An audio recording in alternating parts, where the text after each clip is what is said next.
उसके बाद फिर रेस्क्यू शुरू हो गया था, फायर फाइटिंग टीम आ गई थी और ये लोगों को जंप करने के लिए हमने नीचे गद्दे वगैरह बिछाए, तो लोगों ने नीचे जंप भी किया है जो सेफ है। थर्ड फ्लोर से चार नाइजीरियन कूदे थे जो ऊपर से कूद के जिन्होंने अपनी जान बचाई थी। तो जब तक उसके बाद इन लोगों ने शटर काटा, फायर की टीम आई है, गेट शटर काटा है। शटर काटने के बाद अंदर घुसे, वहाँ पे हमें ब्रॉड डेड भी पेशेंट जो बिल्कुल ही थे, बिल्कुल चले हुए थे, वो भी लेके आए हम। और जो अनकॉन्शियस थे जिनको हमने खुद अपने हाथ से एम्बुलेंस में CPR दे के मैक्स में नियर बाई यहाँ मैक्स किया, उसमें शिफ्ट किया था। मालवीय नगर की इस इमारत से उठता धुआं सिर्फ आग का धुआं नहीं था, ये उन चीखों का धुआं था जो कुछ ही मिनटों में हमेशा के लिए खामोश हो गई। दिल्ली के बीचों बीच मौजूद एक रेस्टोरेंट और होटल में लगी आग ने ऐसा कहर बरपाया कि देखते ही देखते 20 लोगों की जान चली गई। कई लोग अभी भी जिंदगी और मौत के बीच जंग लड़ रहे हैं। ग्राउंड जीरो पर इस वक्त मौजूद हूं और एक बार सबसे पहले यहां पर दर्शकों को तस्वीरें दिखा देते हैं कि ये वही बिल्डिंग है जहां पर सुबह करीब 8:15 बजे के आसपास आग लगी थी और उसके बाद फायर टेंडर्स को जो है यहां पर बुलाया गया। 10 गाड़ियां फायर ब्रिगेड की यहां पर पहुंची थी। अभी तक जो जानकारी मिल रही है उसके मुताबिक आम आदमी पार्टी के नेता सोमनाथ भारती से भी हमारी अब से थोड़ी देर पहले बात हुई तो उन्होंने बताया कि 27 से 28 लोगों को यहां से निकाला गया है।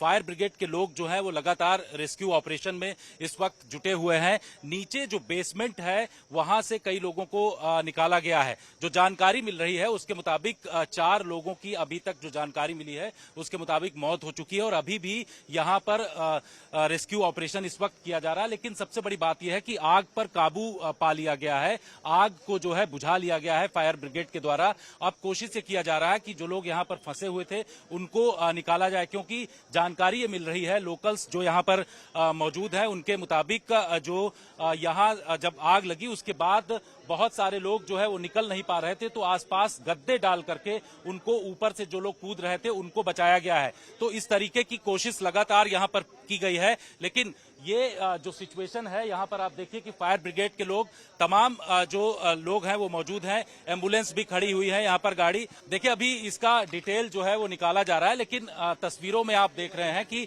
इस रेस्टोरेंट में नीचे रहने का भी यहां पर इंतजाम था, क्योंकि बहुत सारे इसमें फॉरेनर्स भी हैं। उनकी जानकारी मिल रही है वो इसमें फंसे हुए थे। वो वैसे फॉरेनर्स जो कि मैक्स हॉस्पिटल में इलाज कराने के लिए आते हैं, उन लोगों को जो है यहां पर रूम दिए गए थे जिसमें वो फंस गए थे, जिसके चलते ये बड़ा जो है यहां पर हादसा हुआ है। और ये आग लगने के बाद उसमें से बहुत सारे लोग निकल नहीं पाए, जिनको की काफी नुकसान हुआ है। और आप देखिए यहाँ तस्वीरों में कि जो नीचे का बेसमेंट है उसका दरवाजा भी तोड़ा गया है और जहां ये पूरा रेलिंग्स लगी हुई है उनको भी तोड़ करके लोगों को निकाला गया है। तो सुबह से ही यहाँ पर रेस्क्यू ऑपरेशन फायर ब्रिगेड के द्वारा चलाया जा रहा था। दिल्ली के मालवीय नगर इलाके में मौजूद लेम ग्रीन रेस्टोरेंट और फ्लोरिस्ट स्टेट होटल में बुधवार सुबह अचानक आग भड़क उठी। देखते ही देखते आग ने पूरी बिल्डिंग को अपनी चपेट में ले लिया। हादसा इतना खतरनाक था कि कई लोगों को बाहर निकालने का मौका तक नहीं मिला। हमारे साथ इस वक्त वो तमाम लोग मौजूद हैं जो कि फर्स्ट रिस्पॉन्डर के तौर पर यहाँ मालवीय नगर में जब आग लगी उसके बाद ये लोकल्स हैं और यहाँ इस बिल्डिंग में जब आग लगी तो उसके तुरंत बाद ये सब लोग यहाँ पर पहुंचे। ये बताइए कि शुरुआत में कितने बजे जब आग लगी और उसके बाद कितने लोगों को अब तक अराउंड 8:40 के आसपास का टाइम था जब यहाँ से आग लगी थी। उसके बाद फिर रेस्क्यू शुरू हो गया था, फायर फाइटिंग टीम आ गई थी और ये लोगों को जंप करने के लिए हमने नीचे गद्दे वगैरह बिछाए, तो लोगों ने नीचे जंप भी किया है जो सेफ है और भी सेफ लोगों को निकाला और कुछ लोग कैजुअलिटीज हैं। तो यहाँ पर 8:30 बजे आग लगी थी तो यहाँ पे जो समाज सेवी हैं हाजी कल्लू जी सबसे पहले वो पहुंचे थे। उसके बाद आमिर, वसीम, शुएब, इसरार भाई, अनीस ये लोग आए थे। मैं इनके बाद आया था तो इन लोगों ने और एक फजल था, इन्होंने गद्दे निकाल के सामने शॉप से यहाँ बिछाए थे। ऊपर थर्ड फ्लोर से चार नाइजीरियन कूदे थे जो ऊपर से कूद के जिन्होंने अपनी जान बचाई थी। तो जब तक उसके बाद इन लोगों ने शटर काटा, फायर की टीम आई है, गेट शटर काटा है। शटर काटने के बाद अंदर घुसे, वहाँ पे हमें ब्रॉड डेड भी पेशेंट जो बिल्कुल ही थे, बिल्कुल चले हुए थे, वो भी लेके आए हम। और जो अनकॉन्शियस थे जिनको हमने खुद अपने हाथ से एम्बुलेंस में CPR दे के मैक्स में नियर बाई यहाँ मैक्स किया उसमें शिफ्ट किया था। कितनी डेड बॉडी यहाँ से आप लोगों ने निकाला और कितना लोग जो है हॉस्पिटल में इस समय भर्ती? ऐसे सर ब्रॉड डेड तो बॉडी तो नहीं बता सकते, मतलब हम ये बता सकते हैं टोटल पेशेंट हमने अराउंड 30 के आसपास, हमने मैक्स में 30 to 35 के आसपास उसमें शिफ्ट करें, जिसमें से अनकॉन्शियस भी थे और कुछ होश में भी थे। और देखिए राजीव, जिस तरीके की जानकारी मिल रही उसके मुताबिक जब आग लगी उसके बाद फायर ब्रिगेड को जब यहां पर बुलाया गया तो उसमें थोड़ा सा समय लग गया, क्योंकि इस पूरे एरिया में आने में थोड़ा टाइम लगता है। लेकिन सबसे बड़ी बात यह है कि जो लोकल हैं उन्होंने शुरुआत से ही यहां पर राहत एवं बचाव कार्य शुरू कर दिया था। सबसे पहले आपको वो बिल्डिंग दिखाते हैं कि जहां पर सुबह यहां पर आग लगी थी करीब 8:30 बजे के आसपास, और पूरी बिल्डिंग जो है ये जल करके खाक हो चुकी है। आप तस्वीरों में देखिए कि ऊपर से लेकर के नीचे बेसमेंट तक जो है पूरी तरीके से जो है बिल्डिंग जली हुई है। और इसमें यह भी जानकारी मिल रही है कि कुछ फॉरेनर्स भी मौजूद थे जो कि मैक्स हॉस्पिटल में इलाज कराने के लिए यहां पर आते हैं और वो रुकते हैं यहां पर। उसके बाद उनके जो है शव भी बरामद हुए हैं, इस तरीके की जानकारी मिल रही। 10 लोगों की मौत हो गई है, इस तरीके की जानकारी मिल रही है। हालांकि अभी आधिकारिक जानकारी नहीं आई, लेकिन सबसे बड़ी बात यह है कि ग्राउंड पर ये तमाम लोग जैसे ही यहां पर आग लगी उसके तुरंत बाद जो है ये लोग फर्स्ट रिस्पॉन्डर के तौर पर यहां पर पहुंचे थे। आप ये बताइए कि सबसे पहले आपने क्या देखा और किस तरीके की तस्वीरें यहां पर मौजूद? सबसे पहले जो हमने देखा, जो ग्राउंड फ्लोर है ना, उसमें आग बहुत ज्यादा थी। जब उसको तोड़ा गया शीशे को तो उससे आग ऊपर की तरफ गई है, जो इस धुएं की स्मोक की वजह से लोगों की अनकॉन्शियस हो गए हैं या अभी तक डिक्लेयर करा नहीं है तो हम तो कर नहीं सकते हैं। लेकिन जब यहाँ से निकाला गया तो मोस्टली अनकॉन्शियस थे वो, उनको सीपीआर देके अगर हॉस्पिटल सेव कर सकता है तो कर दे। अदरवाइज कुछ लोग जो हैं जो हमारे सामने ब्रॉड डेड थे, जिनको हम बेसिकली ब्रॉड डेड बोलते हैं, वो मर गए होंगे। अदरवाइज बहुत ज्यादा क्लियरिटी अभी नहीं है, जो कोई भी बीट देगा कि मर चुके हैं तो ऐसा कुछ भी क्लियर नहीं है। आप लोगों ने बहुत किया गया है, अराउंड 30 to 35 लोग हैं, उसमें फायर फाइटिंग टीम है, दिल्ली पुलिस है या हम लोकल्स हैं जिन्होंने मेहनत की है। सबने एज अ टीम काम किया है और इसकी वजह से आए हैं। और इवन मैक्स हॉस्पिटल की जो फायर फाइटिंग टीम है वो भी यहाँ पर अवेलेबल। जो फॉरेनर लोग हैं वो लोग किस तरीके से, क्या यहाँ नीचे ग्राउंड फ्लोर जो था उसमें होटल था, रुकने का भी स्थान? जिस हिसाब से सर हमने अंदर देखा था तो रूम से होटल ही टाइप का लग रहा है। अब इसमें श्योर तो है नहीं, जल गया है, बट वो रूम्स के अंदर ही थे। कुछ भाग रहे थे, कुछ जीनों पे भी बेहोश मिले हमें, कुछ रूम के अंदर, कुछ बाथरूम के अंदर भी बेहोश मिले थे। मोस्टली फॉरेनर थे सर, मोस्टली लोग यहाँ पे फॉरेनर थे। हाँ हाँ, जो हमने सबसे लास्ट में 2 बंदों को निकाला है वो दोनों आई थिंक नाइजीरियन है और वो वॉशरूम में पोर्ट पे बैठे हुए थे एक दूसरे को सेव करने के लिए, और आई थिंक वो डेड थे, तो वो अनकॉन्शियस। चश्मदीदों के मुताबिक आग ग्राउंड फ्लोर से शुरू हुई थी। बताया जा रहा है कि जब कांच तोड़कर लोगों को निकालने की कोशिश की गई तो आग और तेजी से बेसमेंट की तरफ फैल गई और कुछ ही देर में पूरे परिसर में धुआं से भर गया।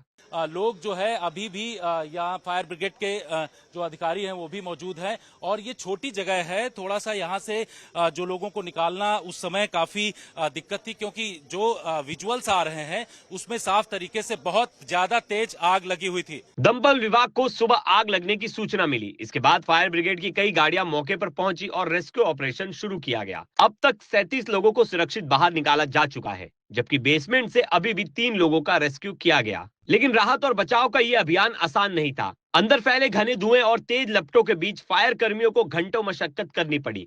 कई लोगों को बेहोशी के हालत में अस्पताल पहुंचाया गया, जहां उनका इलाज जारी है। बिल्डिंग में इसमें नीचे कोई रेस्टोरेंट रन कर रहे थे, तो अभी कारणों का पूरा नहीं पता है, पर मोस्ट प्रॉब्ली उस रेस्टोरेंट की वजह से कुछ आग लगी है। 4 बॉडी निकाल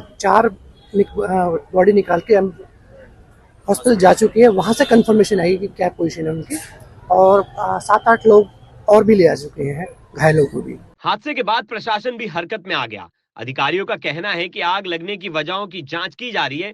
साथ ही ये भी देखा जा रहा है कि इमारत में सुरक्षा मानकों का पालन किया गया था या नहीं। कितने लोगों को हताहत हुए, कितने लोगों को? अब गिनती बता नहीं सकता, अभी उस टाइम बिजी थे, मैं बता नहीं सकता कुछ। विदेशी भी लोग थे इसमें, नाइजीरिया? जी बाहर के थे। कितने लोग थे? अब ये बता नहीं सकता, क्लियर मैं नहीं बता सकता। बिल्कुल। तो राजीव, यहाँ पर जो तस्वीरें साफ तरीके से आ रही हैं, इसमें विदेशी लोग भी थे। जो हमें जानकारी मिली है उसके मुताबिक जो लोग मैक्स हॉस्पिटल में इलाज कराने के लिए आते हैं उन लोगों को जो है यहाँ पर ठहरने के लिए उनको रखा गया था, और वो बहुत सारे लोग बेसमेंट में और कुछ लोग जो ऊपर ये पूरा जला हुआ जो पार्ट आपको दिखाई पड़ रहा है, यहाँ पर जो है वो लोग रुके हुए थे। यहाँ एक ये भी जानकारी मिली है कि जो लोकल लोग हैं उन्होंने यहाँ बगल में गद्दे की दुकान है, उन लोगों ने गद्दे डाल करके जो ऊपर से लोग कूद रहे थे उस को उनको बचाया है। सर आप ये बताइए कि कितने लोग हताहत? जी राजीव, तो यहाँ पर तस्वीरों में पुलिस जो है पूरी तरीके से अभी भी रेस्क्यू ऑपरेशन और जो जला हुआ पार्ट है, एरिया है, उसको पूरी तरीके से यहाँ पर खाली कराया जा रहा है, साफ कराया जा रहा है। आग पर काबू तो पाया गया है। 10 जो फायर ब्रिगेड की गाड़ियां यहाँ पर पहुंची थी और ये भी कहा जा रहा है कि 10 लोगों की मौत हो चुकी है, जिस तरीके की जानकारी मिल रही है। तो एक बड़ा यहाँ पर आग के लगने से बड़ा हादसा हुआ है, जिसको कि लेकर के यहाँ लोकल, देखिए राजीव, अब घायल जो लोग हैं उनको मैक्स हॉस्पिटल में भर्ती कराया गया। 27 से 28 लोगों को मैक्स हॉस्पिटल में ले जाया गया है, ये भी जानकारी मिल रही है। इसके साथ साथ जो ये जला हुआ पूरा पार्ट है, इसको यहाँ पर कूलिंग किया जा रहा है। और स्थानीय लोगों का कहना है कि जिस बिल्डिंग में आग लगी वो 6 मंजिला थी। शुरुआती जांच में कई सवाल खड़े हो रहे हैं। आखिर आग इतनी तेजी से कैसे फैली? क्या फायर सेफ्टी के पर्याप्त इंतजाम थे? और अगर थे तो फिर इतनी बड़ी संख्या में लोगों की जान क्यों गई? इन सवालों के जवाब अब जांच एजेंसियां तलाश रही हैं। लेकिन जिन परिवारों ने अपने अपनों को खो दिया है, उनके लिए ये जवाब शायद कभी उनके दर्द को कम नहीं कर पाएगा। जो जानकारी मिल रही कि इसमें बेसमेंट की तरफ जो चैनल था उसमें ताला लगा हुआ था और उसमें बहुत सारे लोग फंसे हुए थे, और उसको जब फायर ब्रिगेड की गाड़ी यहाँ पर पहुंची तो उसको काट करके उस चैनल को खोला गया। निश्चित रूप से यहाँ पर जो ये जो होटल बना हुआ है, ये इस पर बीएनबी का कोई लाइसेंस था इसके पास, और उसके कारण से यहाँ जो सामने मैक्स हॉस्पिटल है वहाँ के लोग यहाँ पर आते हैं, और उसमें कुछ विदेशी नागरिक भी हैं। ये 9:51 की घटना है और उसी के बाद से हम सब लोग 8:51 की घटना है। उसी के बाद से यहाँ रेस्क्यू ऑपरेशन स्थानीय नागरिकों ने और फायर ब्रिगेड ने, डिजास्टर मैनेजमेंट ने, और खासकर इनका जो बेसमेंट का एक रास्ता। सर, जिस तरीके के सवाल उठ रहे हैं, फायर सेफ्टी का कोई व्यवस्था नहीं थी, चैनल बंद था, उसके बावजूद भी इतने लोग यहाँ पर रह रहे थे। मेरा ये कहना है कि सवाल उठाना आपका काम है और सवाल आप उठाएंगे ही। मेरा काम, पहली जो मेरी प्रायोरिटी है वो है राहत के कार्य। मेरी प्रायोरिटी है पहले लोगों को बचाना, मेरी प्रायोरिटी है लोगों को यहाँ से निकालना, और वही काम हम कर रहे हैं। अब ये सवाल जवाब जांच के विषय हैं। वास्तव में जहां जिसने जो कमी की होगी उसके खिलाफ सख्त से सख्त कार्रवाई निश्चित रूप से रूथलेसली करनी चाहिए, और इसमें किसी को बचाने की आवश्यकता नहीं है। जिन लोगों ने भी कोई गलत तरीके से कार्य किया है, हम किसी भी गलत चीज के साथ नहीं, लेकिन पहले ही मेरी प्राथमिकता यहाँ पर बचाव का कार्य, राहत का कार्य, और अपना जो काम करना है वो काम हम कर रहे हैं। हादसे के बाद राजनीतिक प्रतिक्रियाएं भी सामने आ रही हैं। नेताओं ने घटना पर दुख जताते हुए दोषियों के खिलाफ सख्त कार्रवाई और पीड़ित परिवार को हर संभव मदद देने की मांग की है। फिलहाल मौके पर राहत और बचाव काम जारी है। आशंका जताई जा रही है कि मृतकों का आंकड़ा अभी और बढ़ सकता है। दिल्ली के इस दर्दनाक हादसे ने एक बार फिर से बड़े सवाल खड़े कर दिए हैं कि आखिर सुरक्षा नियमों की अनदेखी कब तक लोगों की जान लेती रहेगी। ब्यूरो रिपोर्ट, क्राइम तक।